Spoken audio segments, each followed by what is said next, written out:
So what are some of the money lessons that parents should teach their kids before they graduate high school so that they can be ready to be out there and be a financial grown-up? That is an excellent question. Well, I think the first thing is as they're moving into college, they should be thoughtful about the kind of career that they want. College, especially if you're going to college or even if you're going to trade school, be thoughtful about the cost of college relative to the job you're going to have out of college and make sure that there is some sort of a lineup that makes sense for the kind of lifestyle that you want to live. Go over with your child realistically what their life financially will look like. What is their overhead going to be when they get out? What does it cost? A lot of kids don't really have a tangible idea how expensive life is and the range of choices because we grow up living at our parents' lifestyle level. By the time they're going to college, usually we're more established in our careers. Maybe they're at a 3 out of 10, with one being the highest. When your kids come out, they might be at a 9 out of 10 because they're not going to have the financial resources that their parents had. So we have to sort of let them understand that they're not going to move into a house that looks like the house they grew up in, probably, or they won't have the same financial resources. So just understand they might have roommates. They might live at home for a while. They might live in a really, really small place or maybe not in their ideal neighborhood. And to understand that that's okay. And that doesn't mean they're failing or doing anything wrong. That means they're doing a good job. They're living their life, not their parents' life. And make sure that they understand how to budget. Basically, the basics of budget. It doesn't have to be super detailed. I love using technology. I think there's many great technology apps for budgeting, for just banking in general, for paying down debt. That's obviously something really important to cover with them, that when you get a credit card, you have to pay it off in full every month. And paying off does not mean the minimum payment. Teach them what a credit score is. Teach them to see their bills. Even if you're paying for college, my now 22-year-old that's graduating, what I have him do is he sets up the bursar's account. He sets up the payment plans, and then we do pay for it, but he has to tell us to pay it because I want him to be aware that the bills are being paid. So start including them in the relevant things to them with respect to money, because they might not realize how expensive they are. And that will really help. You made such great points. And when you mentioned your kids being comfortable with the fact that more than likely they won't be able to live in a similar environment as they grew up in when they start their career.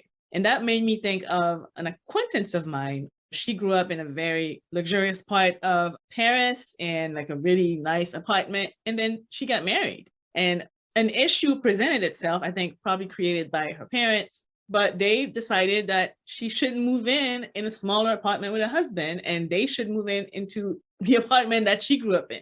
Yeah, you have to live your life. You as parents have to let your kids live their life at the financial level that makes sense for where they are in their life stages. And that's a really hard thing for parents because you want your kids to be sort of living the way that they grew up. And that's not always the right fit at that time in life. And it does get very complicated. You might have a parent, you say, oh, where should I go for dinner? The parents will suggest a very expensive restaurant and they're not really thinking about it. That's just a restaurant that they like. And that is not in your budget. Or they might say, oh, what are you wearing? And they don't like the outfit you're wearing. Well, you don't have an infinite clothing budget. Let your kid live within their means. If you're going out to dinner with them, you can pay for dinner. It's not to say you can't buy your kid an outfit once in a while. But in general, you have to let them be where they are in their life. And remember that you probably were too. I remember growing up, my parents stretched to buy a new house. And I remember the mantra used to be that you stretch to buy a house and then you'll grow into it and you just don't worry about furniture or anything. Just take it as is and you'll eventually get there. Now, I think we're a little smarter. We say buy under what you can spend so you're not feeling stretched. But anyway, at the time, this is what they did in the 70s. They had interest rates of 18%. It was bananas back then. Hopefully that will never happen again. So every time we're upset about what's going on with inflation now, put that in perspective. But my mom, I remember she put towels up on the windows because they didn't have any money left to buy proper curtains yet. And they had all old furniture at first, but then gradually they were able to build up.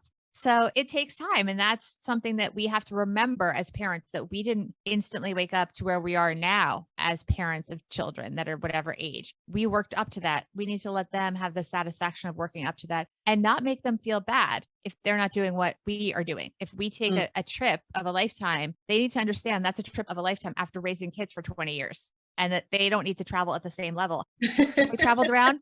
I remember, they were basically hostels. They give you a pile of sheets to make your bunk bed in a giant room of bunk beds. I don't think they were hotels. I think they were more like hostels. Yeah. I think they were hostels. That's what we stayed in. And my father was a pretty successful Wall Street person.